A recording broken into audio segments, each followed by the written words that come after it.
It's the American story. Charting your own path. Forging new ways forward. Not because it's the easy way, but because it's the right way. And for those with dedication, character, faith, and conviction.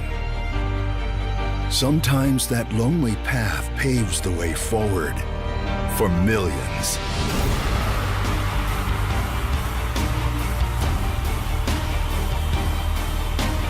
Ron Paul, 22 years in Congress, he's never voted for a tax increase, never voted for a debt ceiling increase, never wavered, never backed down.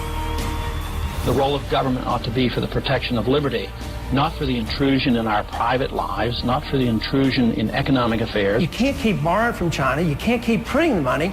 We have to cut some spending. I believe in limited government. I believe in individual liberty. We've spent too much, we tax too much, we borrow too much. It's bankrupting this country. I knew I did not want to be a politician all my life. Matter of fact, I was surprised I ever won because this message I thought would not go well with the people because I'm not making wild promises. Of course, my wife warned me this was a dangerous project because she said you could end up getting elected.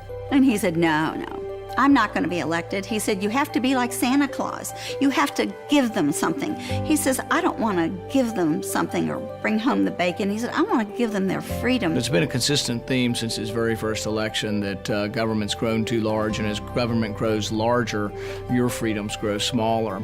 And he's fought this through the years. When I first got to the House, I thought Ron Paul was nuts.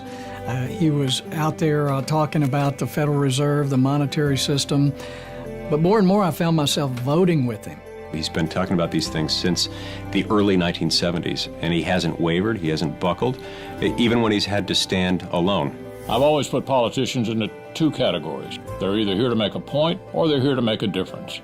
Ron Paul is the only one I know who made a difference by making a point. We need lower taxes, less regulations, and we need to free up the market. He's been an absolute fiscal hawk, one of the most fiscally conservative members in the history of the Congress. I can guarantee you we wouldn't have a $16 trillion debt if we had 435 Ron Pauls in Congress.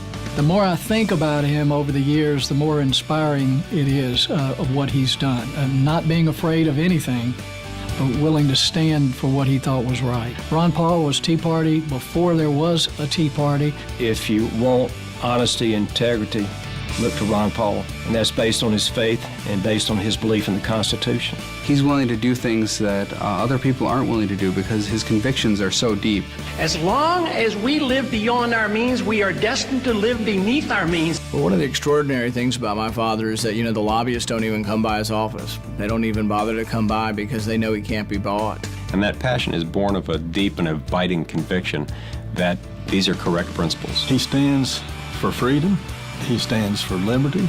He stands for the traditional American values that made this country great. The longer we go and the deeper in debt we get, the more apparent it is that Ron Paul was right all those years. Whether people want to admit it or not, Ron Paul changed the conversation.